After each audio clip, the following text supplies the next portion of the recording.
حقیقت یہ ہے کہ یوسف اور اس کے بھائیوں کے قصے میں ان پوچھنے والوں کے لیے بڑی نشانیاں ہیں۔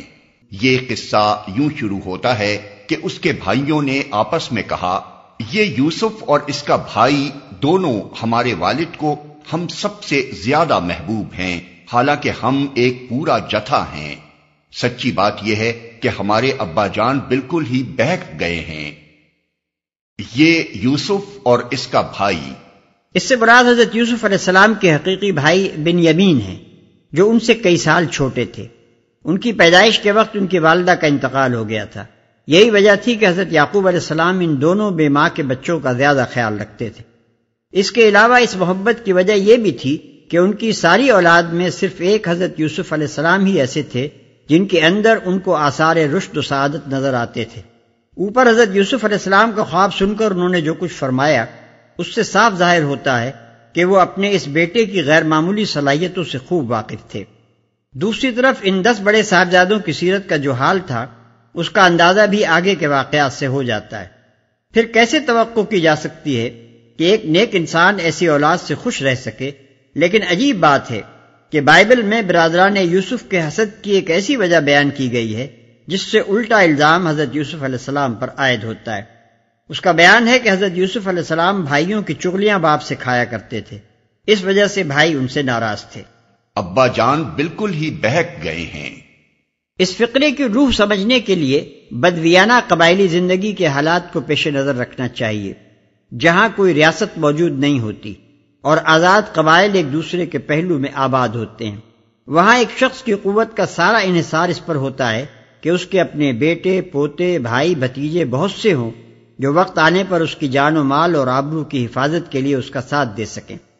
ایسے حالات میں عورتوں اور بچوں کی بنسبت فطری طور پر آدمی کو وہ جوان بیٹے زیادہ عزیز ہوتے ہیں جو دشمنوں کے مقابلے میں کام آ سکتے ہوں۔ اسی بنا پر ان بھائیوں نے کہا کہ ہمارے والد بڑھاپے میں سٹھیا گئے ہیں، ہم جوان بیٹوں کا جتھا جو برے وقت پر ان کے کام آ سکتا ہے، ان کو اتنا عزیز نہیں جتنے یہ چھوٹے چھوٹے بچے جو ان کے کسی کام نہیں آ سکتے بلکہ الٹے خود ہی حفاظت کے محتاج ہیں۔ چلو یوسف کو قتل کر دو یا اسے کہیں پھینک دو تاکہ تمہارے والد کی توجہ صرف تمہاری ہی طرف ہو جائے۔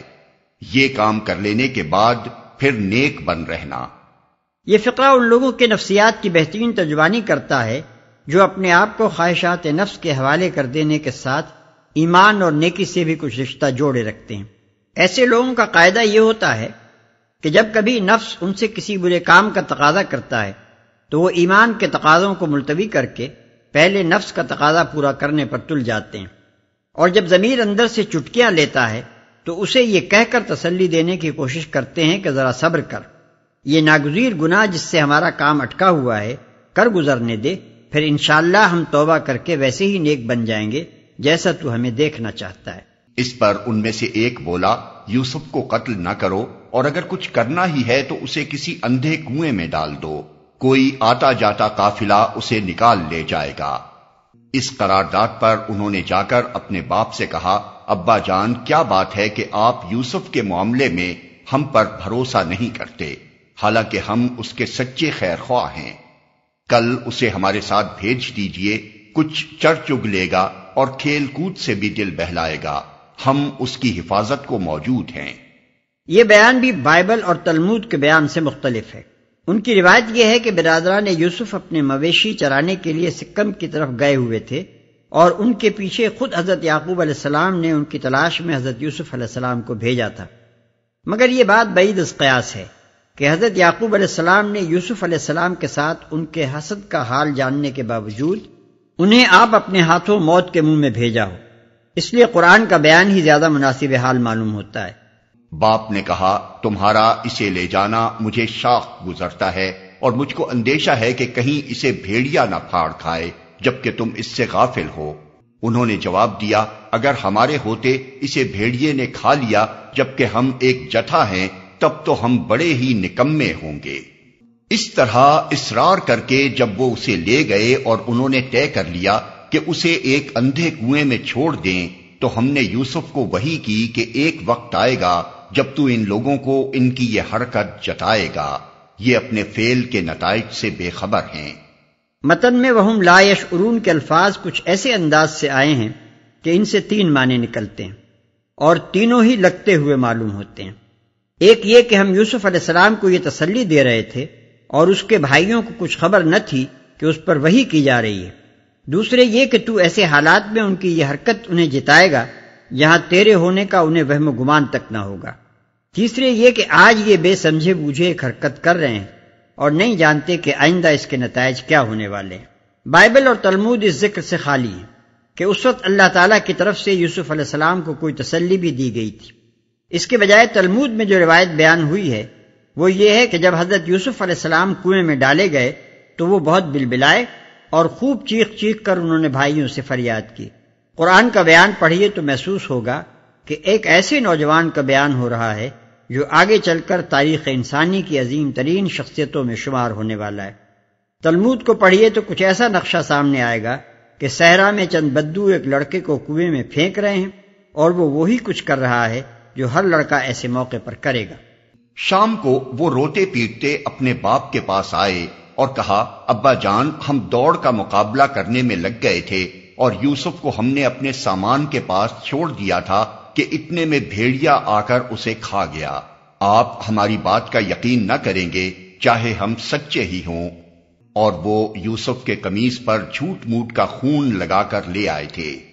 یہ سن کر ان کے باپ نے کہا، بلکہ تمہارے نفس نے تمہارے لیے ایک بڑے کام کو آسان بنا دیا۔ اچھا، صبر کروں گا اور بخوبی کروں گا۔ جو بات تم بنا رہے ہو اس پر اللہ ہی سے مدد مانگی جا سکتی ہے۔ اچھا، صبر کروں گا اور بخوبی کروں گا۔ متن میں صبر جمیل کے الفاظ ہیں جن کا لفظی ترجمہ اچھا صبر ہو سکتا ہے۔ اس سے مراد ایسا صبر ہے جس میں شکایت نہ ہو، فریاد نہ ہو، جزا فضا نہ ہو، ٹھنڈے دل سے اس مصیبت کو برداشت کیا جائے جو ایک عالی ظرف انسان پر آ پڑی ہو۔ اس پر اللہ ہی سے مدد مانگی جا سکتی ہے۔ بائبل اور تلمود یہاں حضرت یعقوب علیہ السلام کے تاثر کا نقشہ بھی کچھ ایسا کھینچتی ہیں جو کسی معمولی باپ کے تاثر سے کچھ بھی مختلف نہیں ہے۔ بائبل کا بیان یہ ہے کہ تب یعقوب علیہ السلام نے اپنا پیراہن چاک کیا اور ٹاٹ اپنی کمر سے لپیٹا اور بہت دنوں تک اپنے بیٹے کے لیے ماتم کرتا رہا۔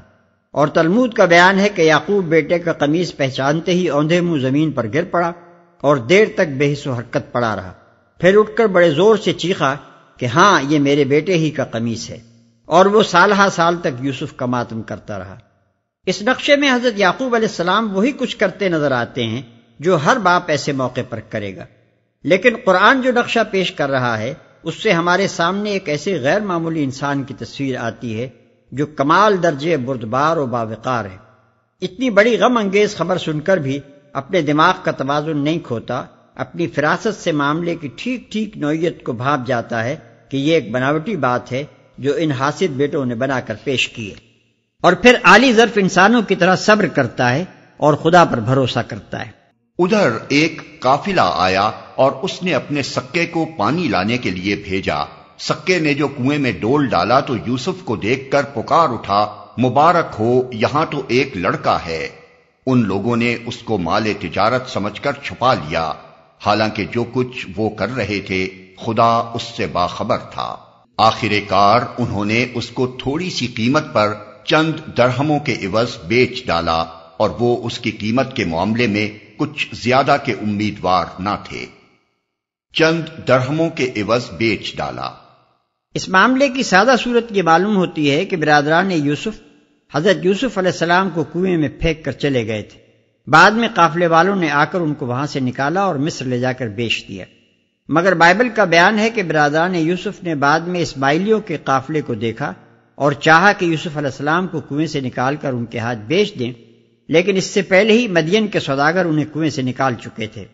ان سوداگروں نے حضرت یوسف علیہ السلام کو 20 روپے میں اسماعیلیوں کے ہاتھ بیچ ڈالا۔ پھر آگے چل کر بائبل کے مصنفین یہ بھول جاتے ہیں کہ اوپر وہ اسماعیلیوں کے ہاتھ حضرت یوسف علیہ السلام کو فروخت کرا چکے ہیں، چنانچہ وہ اسماعیلیوں کے بجائے پھر مدین ہی کے سوداگروں سے مصر میں انہیں دوبارہ فروخت کراتے ہیں۔ ملاحظہ ہو کتاب پیدائش باب 37 آیت 25 تا 28 و آیت 36۔ اس کے برعکس تلمود کا بیان ہے کہ مدین کے سوداگروں نے یوسف علیہ السلام کو کنویں سے نکال کر اپنا غلام بنا لیا، پھر برادران یوسف نے حضرت یوسف علیہ السلام کو ان کے قبضے میں دیکھ کر ان سے جھگڑا کیا۔